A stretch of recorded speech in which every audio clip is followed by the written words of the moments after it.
Welcome to the Just Be Nice Project podcast with me, Josh Reed Jones, discussing all things powerful positive impact, finding out how you can remove barriers to opportunity for others through insightful and hopefully interesting conversations covering honest, diverse, and sometimes neglected areas of discussion.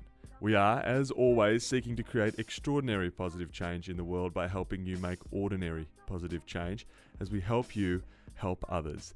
You've got through the intro, now hang in there for the good stuff, strap yourself in, turn it up, and as always, just be nice as we roll the show. Alright, welcome to the Just Be Nice Project podcast. Once again, as we record this today, we respectfully acknowledge the traditional owners of the land on which we're recording, the Bunwurrung and Wurundjeri peoples of the Kulin Nation, and we pay respect to their elders, past and present.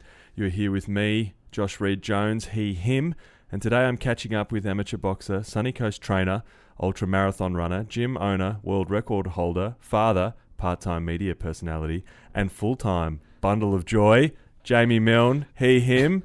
Thanks for bringing the Sunny Coast weather down to Melbourne, mate. How are you? Oh, good, brother. Thank you for having me. Welcome. Welcome. And we're back. You got a delivery of booze to the office. Drink naked. Drink naked. Shout out Naked Wines. Oh, my God. Oh, that's the Christmas stash for presents and whatnot. So. Our customers proudly support independent winemakers in return for delicious wines at preferential prices. Oh, no. Bro.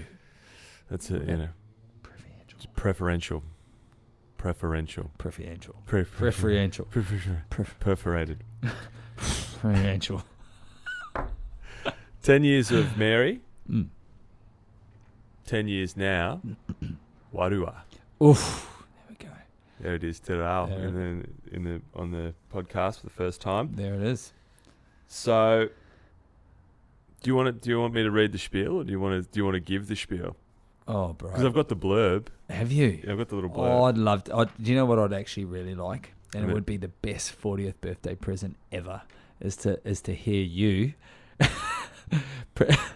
read the spiel. Over the next decade, 2019 to 2029, we'll create an artifact in the form of a documentary that will explore the powerful, often invisible drivers of the human spirit in response to extreme physical demands. The subject of Wairua will be explored in the testing environment of ultra-endurance running, following Mr. Jamie Milne around all over the world, getting amongst 10 of the most challenging ultra-marathons on the planet.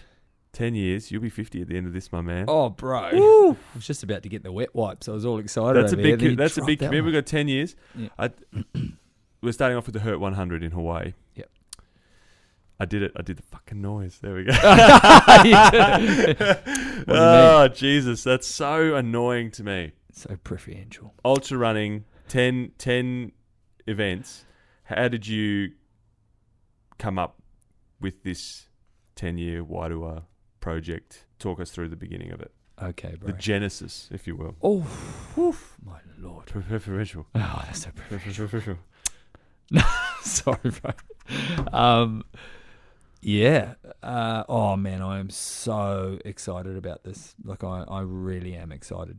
I can't wait to get involved. I feel like I should also, mention that we are super excited at the Just Be Nice project to have your support through this 10-year Wairua project, and it is my great privilege and pleasure to be able to be a part of it and help you through it, and that you're also providing support to us and the work that we do.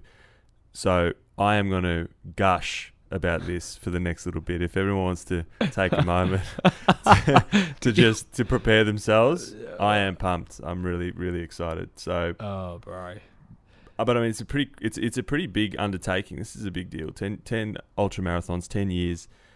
Not just ultras, not just like me jumping in and doing a little bit of a run. These are big deal things. These are tough courses. So why all of this? Oh, bro, that was a good lead up. I actually do. I think I need a moist towelette or a tissue of some description.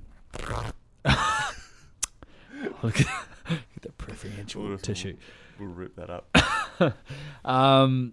Bro, and likewise, just quickly before I give the little debrief on it, like totally pumped to again collaborate and do something really cool with you. You've been there for a long time, supporting some of my crazy endeavours and been part of the team from down here in Melbourne.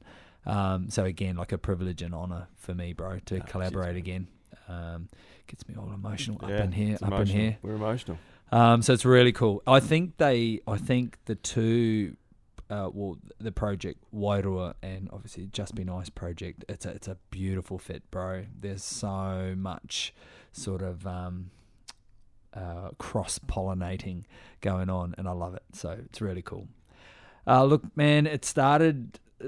I've put myself in a few situations over the years where, and there are a lot of other people that can attest to this, maybe different circumstances, but I think there's a whole heap of same but different going on. So like in the ultra endurance world, there comes a time where you've pretty much used all your stuff.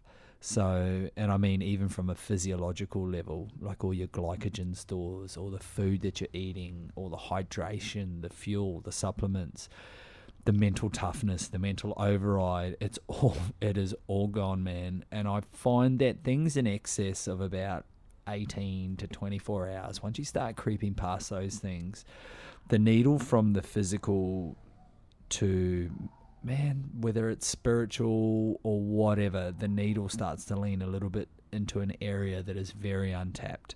Like some people call it drive, some people call it grit, some people call it will. Mana, man, human spirit. I mean, the list goes on, and it's an area of sports science and sports psychology that they have started researching, and I'll probably talk a little bit about that in a sec. But at the moment, it's you can't measure these things, man. Like, and you know from your diverse background with the fitness industry and sports, like you measure how fast someone can run, how fast they do it, how much they can deadlift. There's all these tangible things. But then you've got this little area of the non-tangible that it really turns me on, like in an epic sort of way, because I've been there, and I'm sure you've probably been there too, bro. And other people have been there where you literally have got nothing, and you've not only quit, you've told people you've quit, in your mind you've quit, but somehow, some way. And I'm talking about the real stuff, man. I'm not like, when people do like a CrossFit workout or a high intensity workout, and they're like, oh, fuck, man, I was in the trenches. Yeah. It's like, bro, you're 6 minutes, vomit. Yeah, you weren't in the trenches, bro. Your class is 60 minutes long. If you're at 45-minute workout, you're having a shower, then you're having a beautiful green smoothie, and you weren't in the trenches, bro. It may seem that way, but yeah, these prolonged feats of endurance where you've got that, that struggle and that effort. It's that internal battle to not quit. Everything's screaming at you, I'm done. Like, the brain's like, I'm done. Just to let you know, I'm fucking done, man.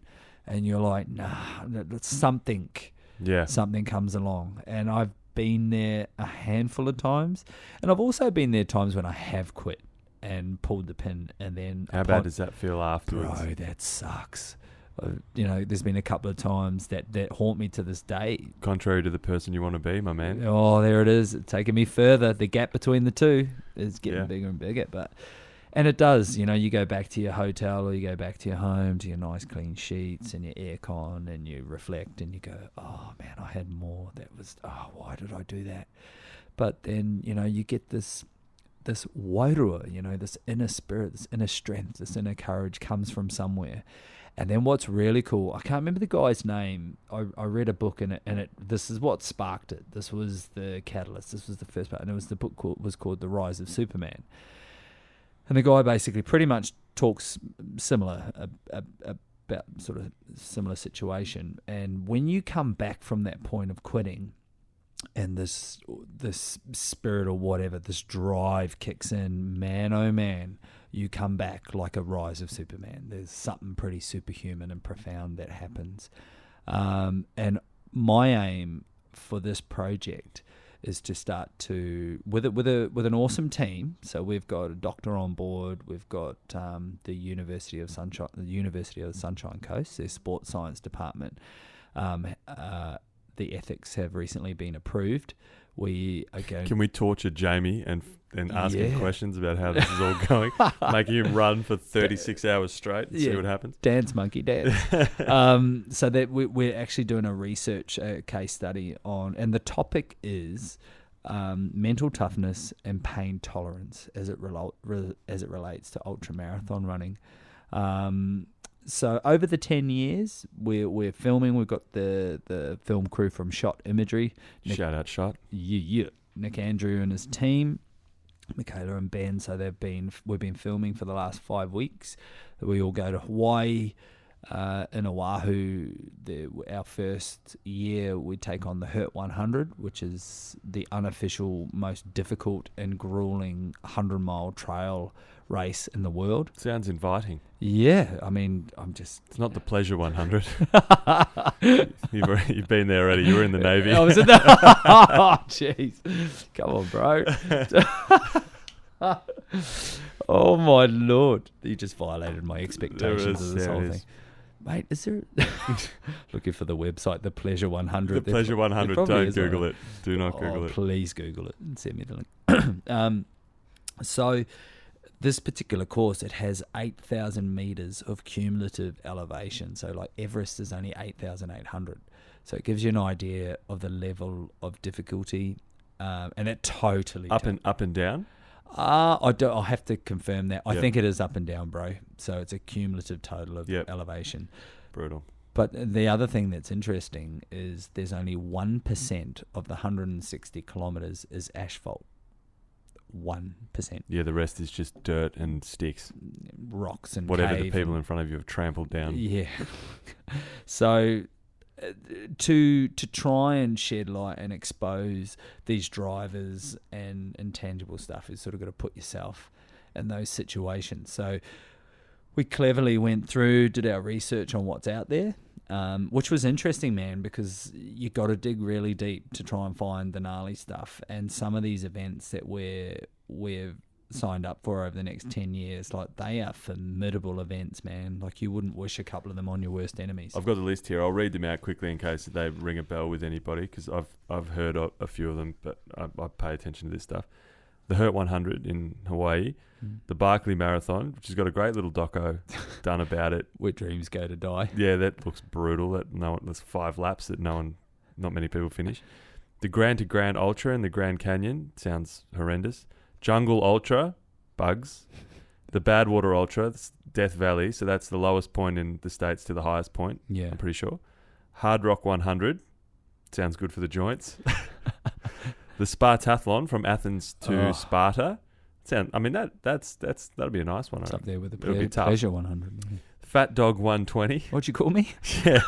The Fat Dog 120, the Oxtail Soup. The 6633 Ultra in Canada, and the Hounslow Classic, which is in the Blue Mountains in Australia. So a couple in Canada, a couple in the States, one in Australia, Greece. If anyone's heard of any of those, I'm sure you're aware of how hard that sounds. Yeah. Have you picked an order?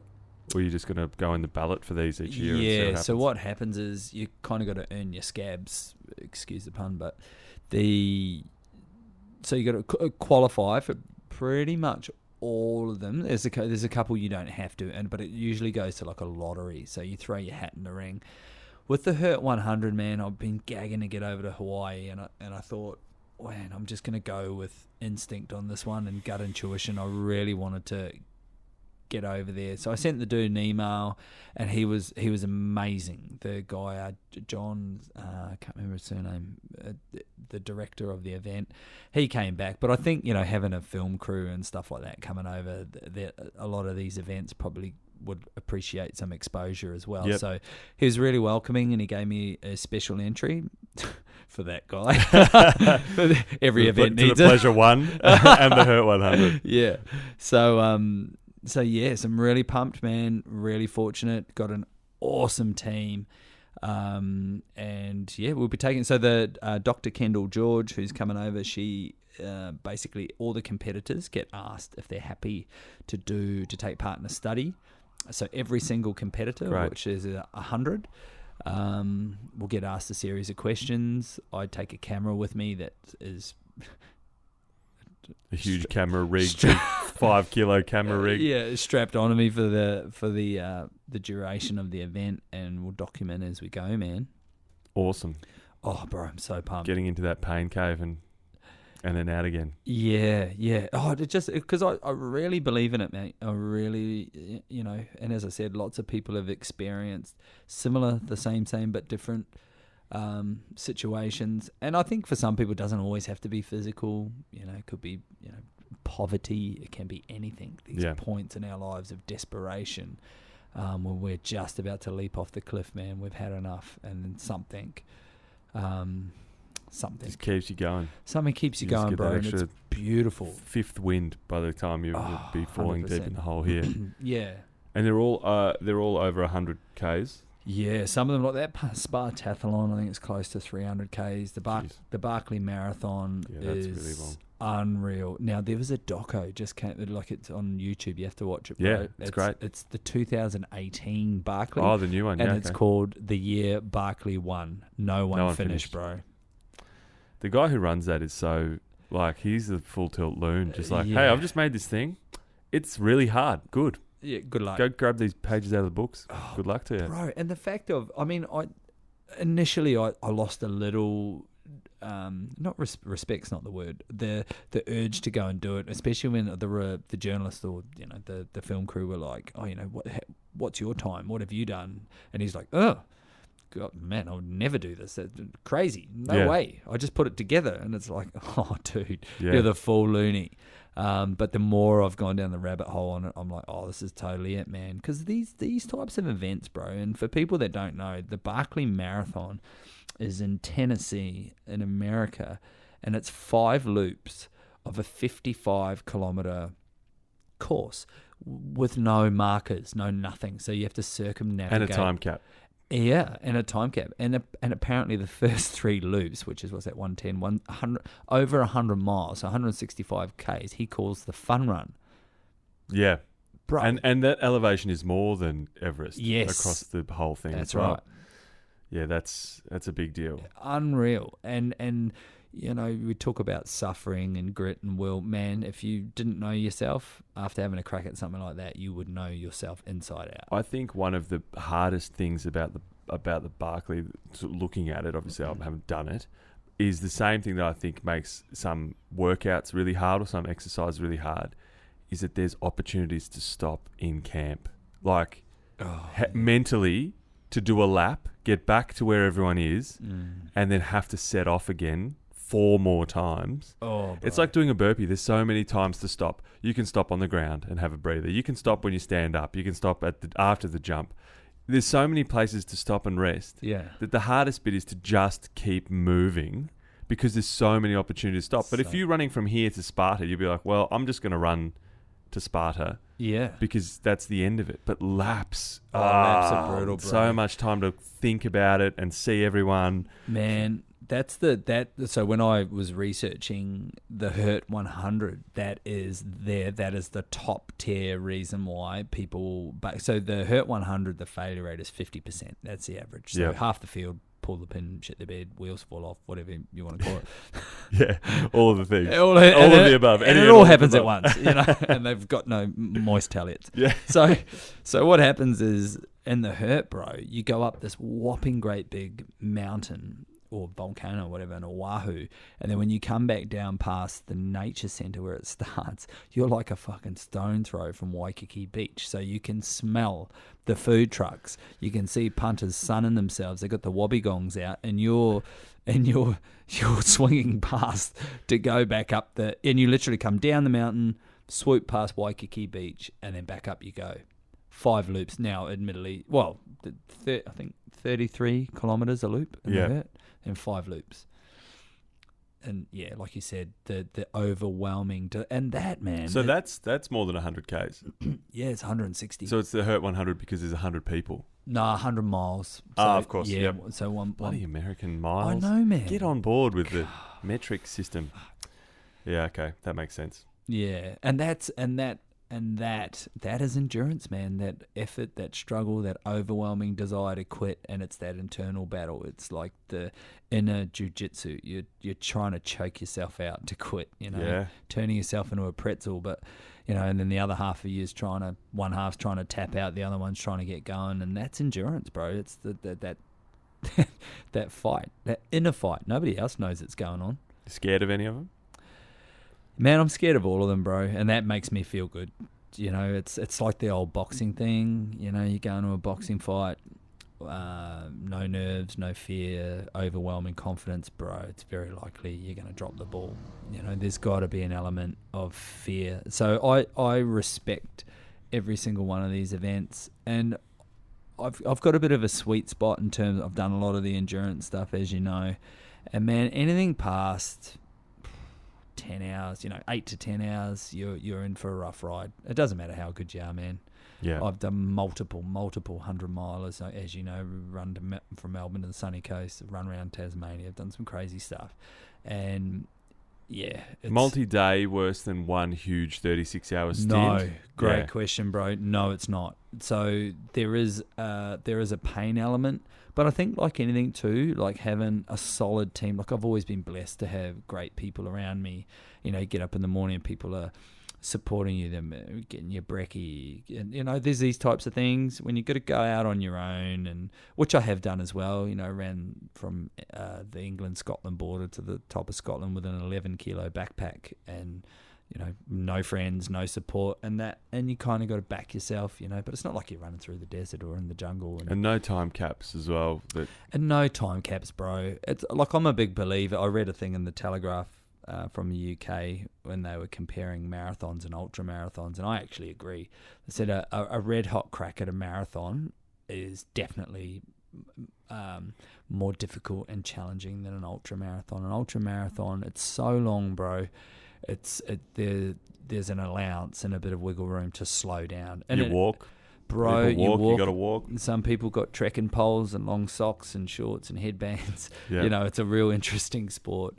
But a red hot crack at a marathon, now that stings, bro, and that keeps giving for a couple of weeks. If you have it, it's that old question: are you racing or are you pacing? If you're racing, man, those things hurt a lot.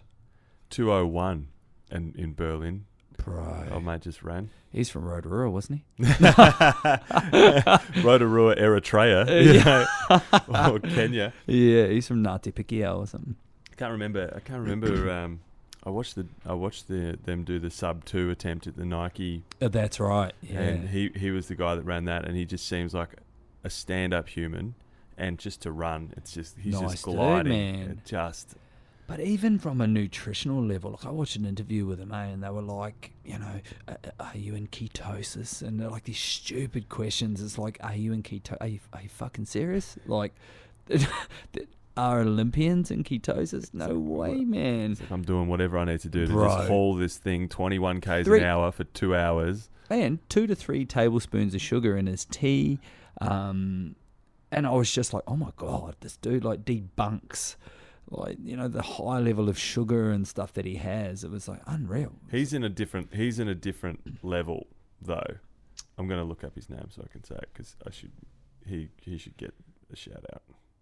Unreal. Did you see the video of the guy? They had that big treadmill that was like the girth of a road, and people were jumping on, and you could try and hold his pace. Yeah, dude's getting spat out the back. Most treadmills don't do 21 k's an hour. Nah, man. And that's 2 hours. Eliud Kipchoge, legend. You said that so well. Eliud Kipchoge. I am all about that guy. He sweeps out his own training shed and everything. Yeah, does the whole thing.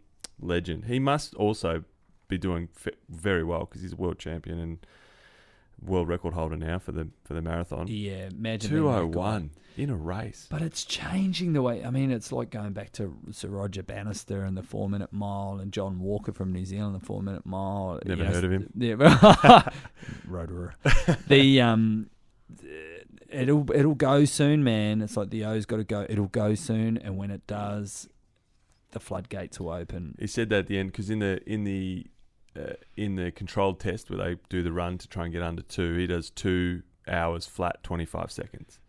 And he goes, it was hard for me to knock the 2 minutes off, but someone will knock that 25 seconds off now. Yeah, like someone will get under. Because that was in a controlled environment. Yeah, wasn't it? and the reason it couldn't count as an official time is because they changed the paces. You're not allowed to change fresh paces. Yeah, you're not allowed right. to change the runners that you're running with. Yeah. And 2 hours flat, 25 seconds. So it's about a second a mile. Bro, that is heaving. So fast. And like that, I think a lot about this stuff, and I think like his aerobic level, like to be 60% of his max heart rate, how fast he would go would be unbelievable. Like he'd be managing. But it's the managing because you've got to be running at you've got to be so aware and run at the very edge of what's possible. You blow up a kilometre early, you're done. You blow up 500 metres early, you're done. You have to time it. So you run over the line with nothing in the tank, perfectly timed, no slowing down, 2 hours on the knocker, and he was only 25 seconds off. Oh, my crazy. God, man. And just running and knowing how dedicated you have to be to even be close to doing that, and thinking he can see the pace car and he knows he's just off it. And he's like, if I open the tank 0.5% more to catch it, I will blow up. Yeah, I'll detonate. How do you know? Wow. It's an amazing amount of awareness and training that must go into that. It's crazy. Unreal. Yeah, totally unreal, bro. And like they used to say before, CrossFit and some of these other methods of sport and training came along, the marathon was the ultimate test of fitness, and there's a reason for that. Like, it's not everybody's cup of tea, but my God, man, that just the overwhelming level of athleticism, mentally, physically, the will to endure, and at that speed, bro, that is unreal. It is. It's great to watch. It's great to see in real life. Watch them how fast they run. Yeah. Because you lose perspective when they're all running together. You're like, oh yeah, guys going for a jog. They look like they're doing it so easy, and then you see them in real life, and you're like, they are motoring along. Mate, my 1984 Toyota RAV don't go faster than 21 kilometres. I'm pretty sure it's sub 3 minute kilometres. That's crazy. I love it. I think it's great. We've been through all this stuff talking about these challenges and getting over them and pushing yourself and testing yourself and throwing yourself in these situations where you can be exposed and you can fail and you can also not fail. There's always a risk in there. Sometimes you win, sometimes you lose, sometimes you tap out, sometimes you literally can't get the thing done. There's a lot on you in that. There's a lot riding on your shoulders in those discussions. Are you able to speak about a version of your life, talking about going from being kind of losing your way, being a bit angry, being a bit resentful, not having that feeling of gratitude, to a place where things are humming along fairly nicely, you're happy with where you're at, things are going well, where you take no credit for any of the stuff that's happened, where you just sort of say, this person, through sheer serendipity, I was lucky to have this person in my life, and this person, and this person, and this person. And without these people, none of my hard work matters, because they all opened doors that I needed opened, and those doors looked like this. Because I think we talk a lot about what you did to get where you are, and we maybe don't focus on the things that are happening around people, and so people don't understand how they can open those doors for other people as well, because no one talks about it. They don't really talk about it very often. Yeah. So if we were to say, pick a couple of moments or a couple of people where we take for granted that you've taken advantage of these opportunities, but they brought these opportunities and chances to you, what does that look like? What do those people look like? I think, I had a boxing coach in Christchurch, Kevin Barry Senior, who played a huge part, and I think just opening my eyes to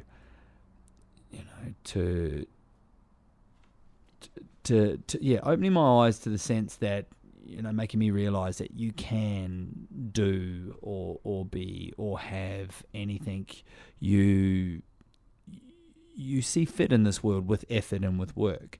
And I think the beautiful thing about somebody like Kevin, who, if anybody's listening from the South Island in New Zealand, from Christchurch would agree. He was a real charitable sort of dude, and back in those days, as you know, like boxing gyms were riddled with people that had no money, and I was one of those people. You know, I didn't have the $5 or the coins for training, and it was never an issue. You know, and these people people like Kevin, they open their lives and their doors to troubled people like myself. And he was really patient, man. And like you had talked about patience before, and he was one of those types of people, and he had seen something, I believe now in hindsight or in reflection, he had seen something that I couldn't quite see at the time. And so had invested, you know, his goodwill, his time into developing me as an athlete and as a human being.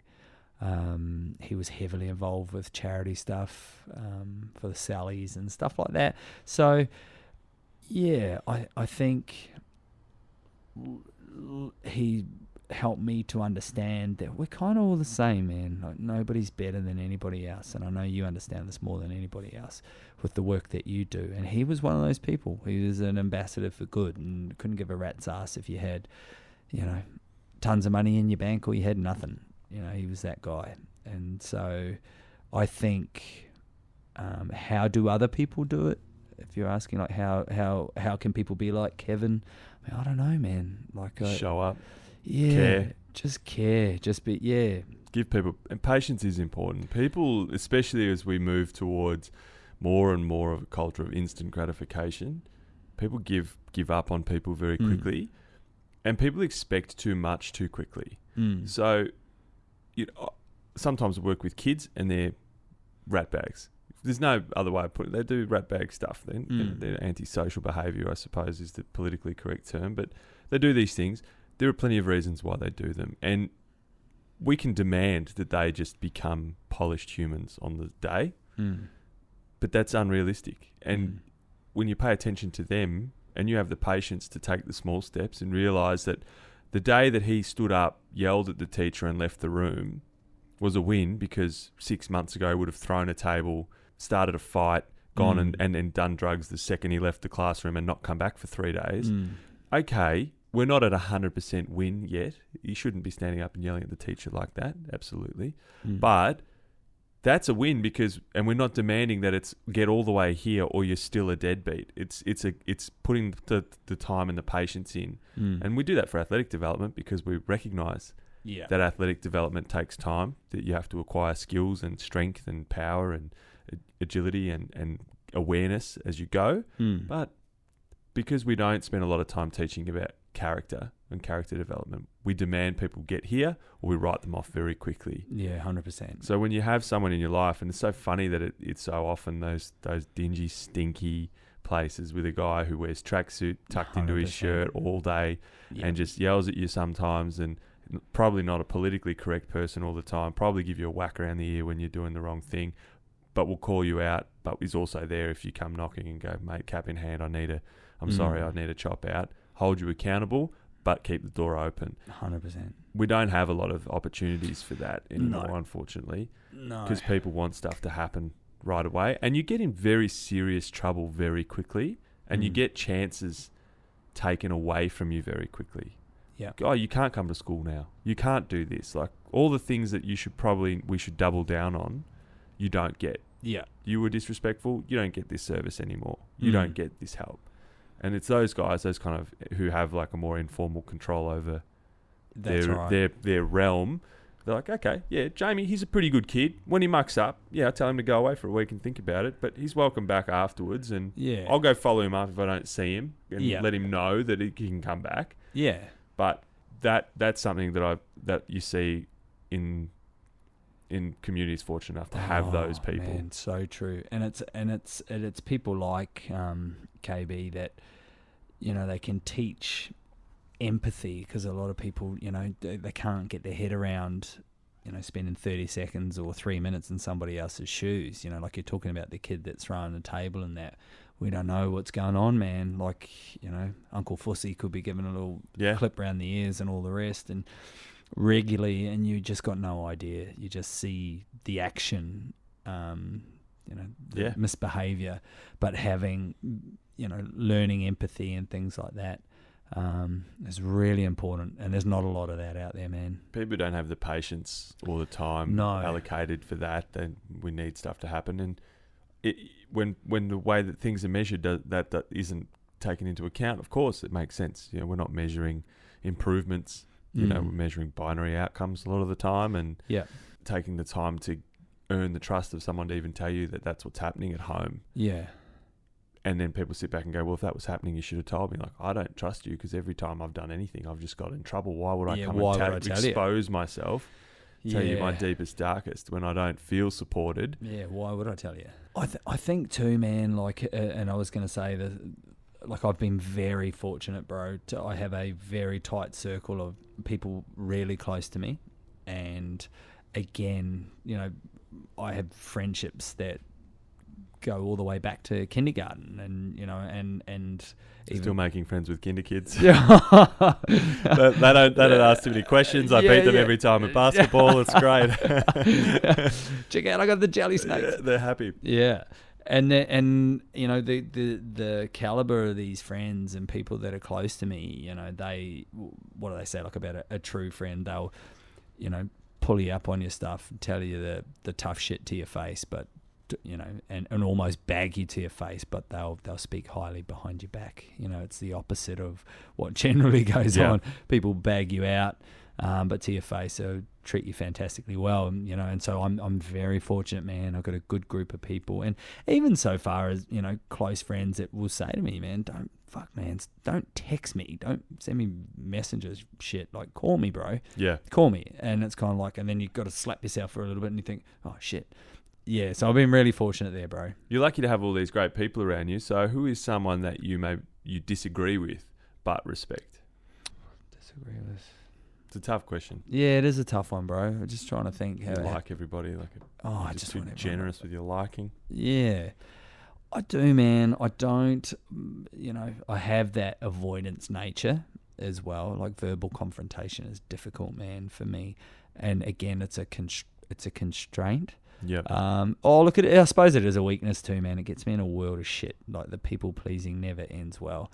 You end up with no time and no resources and things like that. So I don't get myself in those situations very often, and it's a constraint. And the problem is, bro, that by the time I'm in that situation, I just don't. I don't have the ability yet, or the growth, to sit and lean into uncomfortable conversations.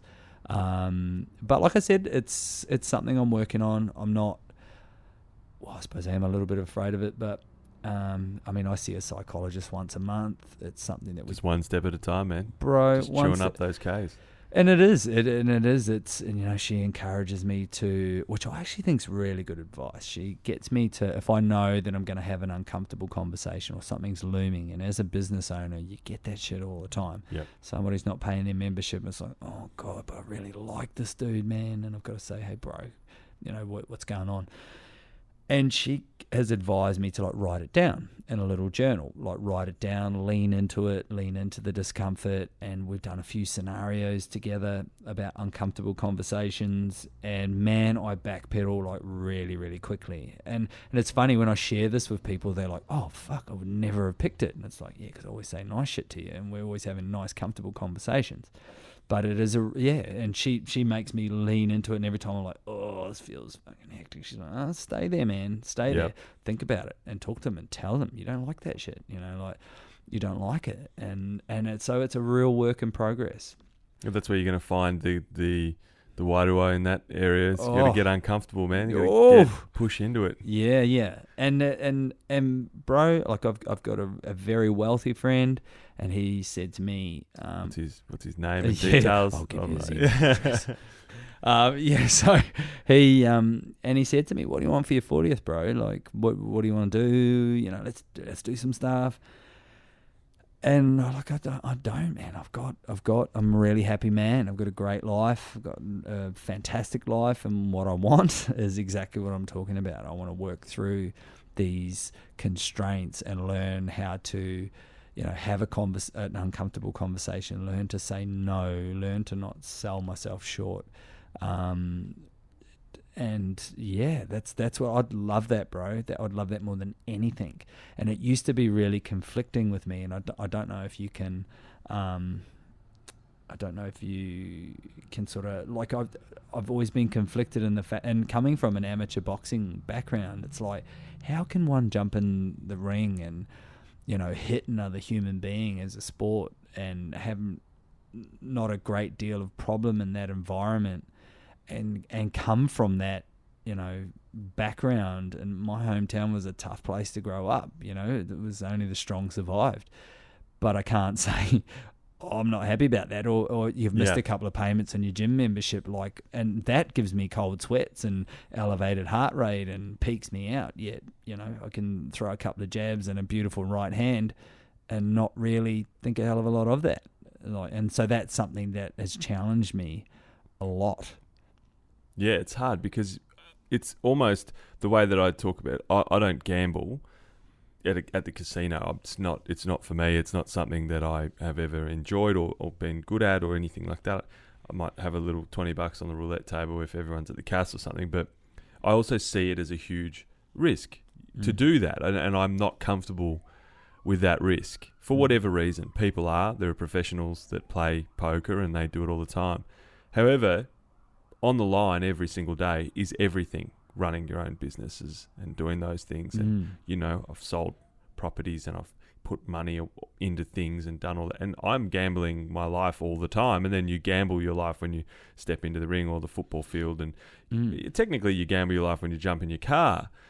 For some reason, I'm uncomfortable with the risk of gambling in a casino. But because of the way that I feel like I've got control over things like work or boxing or football or driving, I don't have the same hesitation. Yeah.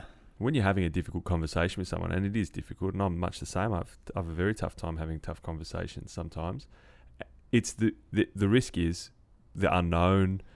You know, if you're a people pleaser and no one likes the feeling of people not liking you at the end of it. Yeah, like, that's right. I have problems sometimes where I think, man, if people tap out in the worst part of this conversation, this is not going to go well. I'm confident I can bring it back around again, but we've got to go through this bad bit because it's got to be said. Yeah. But if in the middle of me saying, Jamie, it's not good enough for you to do this, and you just leave, at the dip, the worst part, that's going to be shit. So how do we navigate that? And that's risky, you know, when you care about people. Oh man, that's a risk maybe that you don't always want to take. I don't care so much about my nose. Other people care more about my nose than I do, but that's what it seems to. It's big, fat, busted up nose.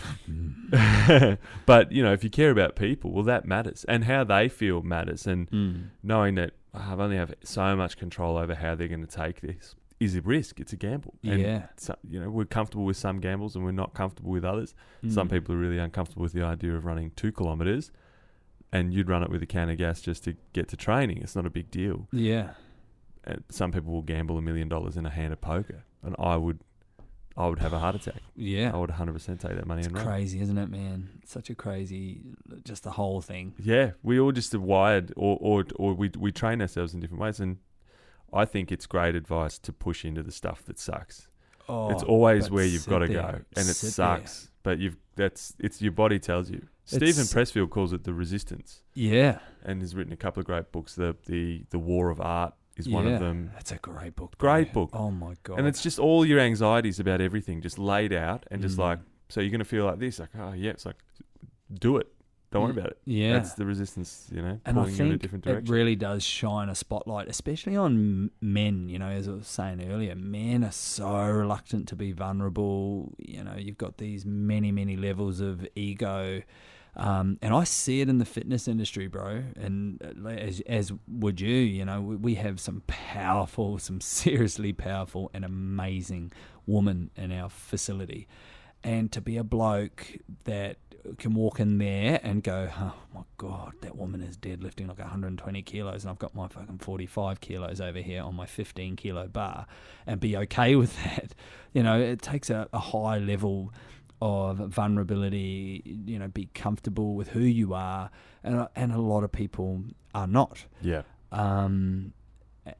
And it's just interesting, you know. We all have a story. Everybody's got a story. Everybody's got a constraint. But I think again, getting a little bit older, I'm okay with it, man. It's like, okay, these are my constraints. They're not fucking great, that's for sure.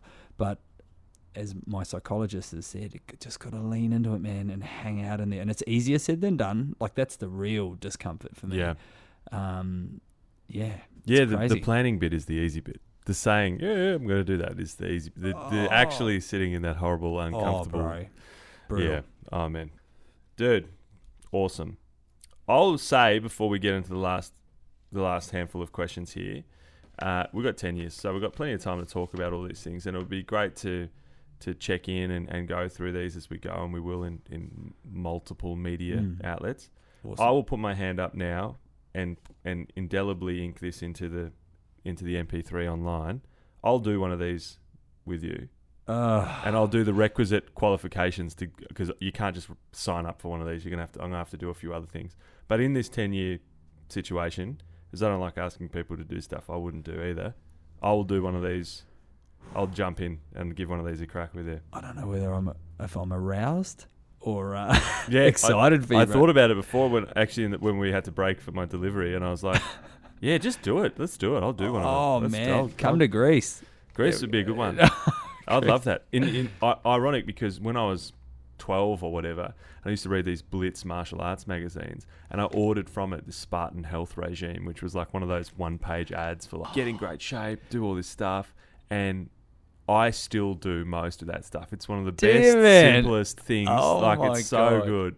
It's such a brilliantly, and it sort of was what ended up looking later on looked a bit more like CrossFit, but a lot of running, a lot of pressing, a lot of pull-ups and stuff. It was great, and I loved it. I loved the whole thing, and I just was all about Spartan. I nearly got a tattoo of a Spartan helmet when I was younger, and then Spartan Race happened like years later. Oh, well and I was played. like, I am so glad that I don't have like a brand trademark tattooed on me. I don't have any tattoos, but like particularly that would have been like, I would have just been like, God damn it, now everyone's going to think I'm an obstacle racer, and that's why I got it. Like, I'm just frothing on obstacle racing. Oh my God. So yeah, it's I'd love to do the Greek one.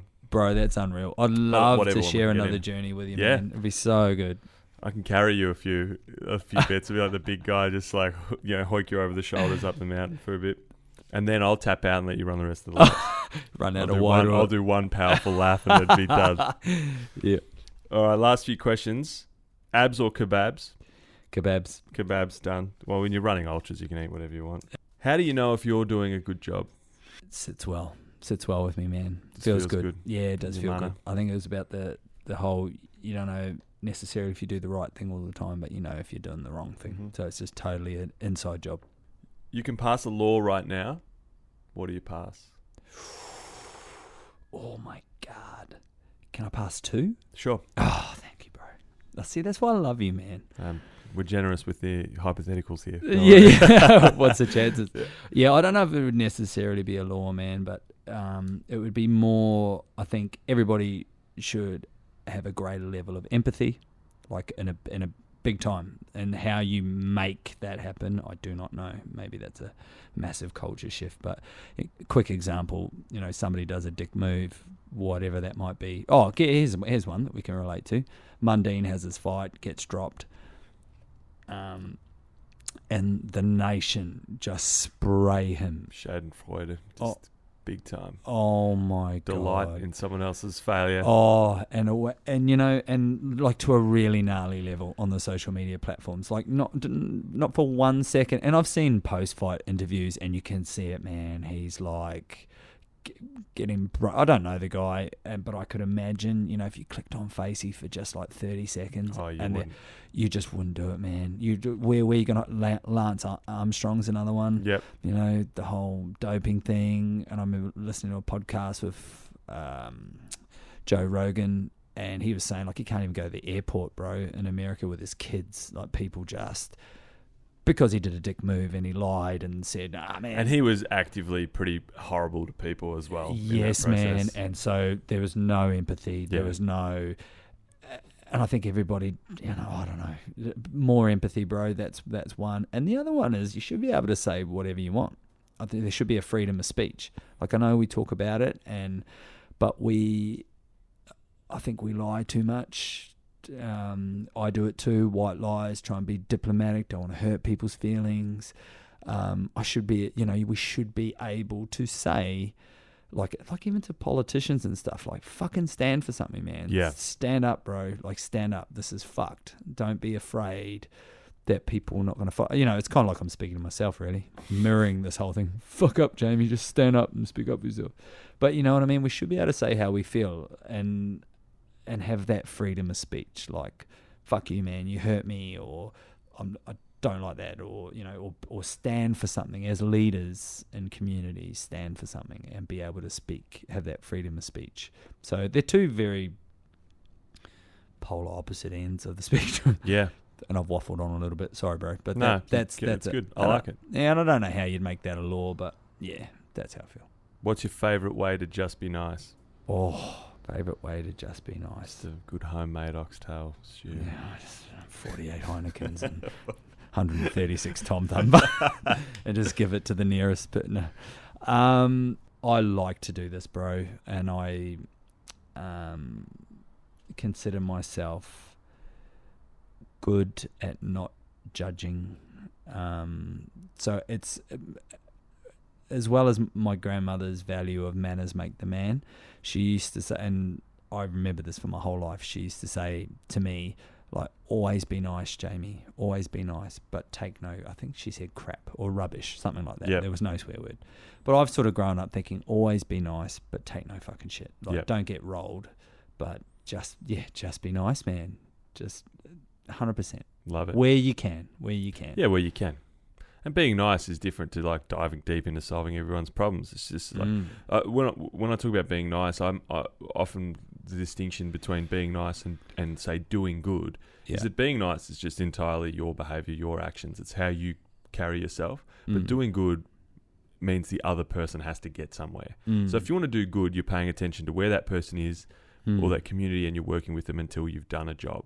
But being nice is just walking around, being nice to people. 100%, bro. It's using your manners. It's paying a little bit of extra attention, and that's what you're doing all the time. Yeah. And you can be nice without having to worry about whether or not you've solved problems. 100%. But you can't do good without worrying about whether or not you're solving those problems for people. Totally true, man. So it's a great place to start and just do that, because you can't fix everybody and you can't do everything all the time, but you can always just be nice. You can always be a bit nicer to people.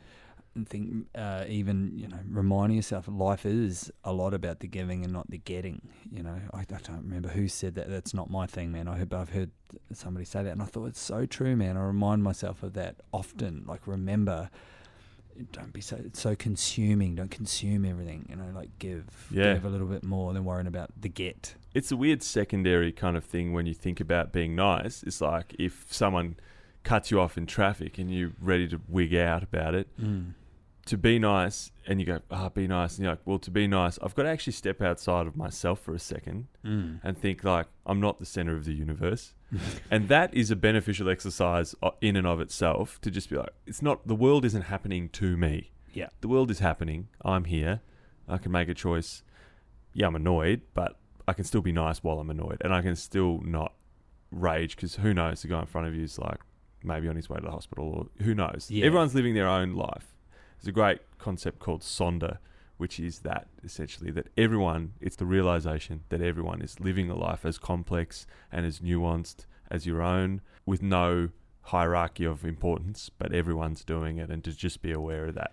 Yeah. That when you're annoyed about a thing, that someone else has got a whole other life going on, just pull your head in and just, get on with it, and come back to that North Star of, well, I can be nice at the very least. If everyone else is horrible, I go to sleep at night knowing I treated people well today. Totally true, bro. That's okay. Totally true.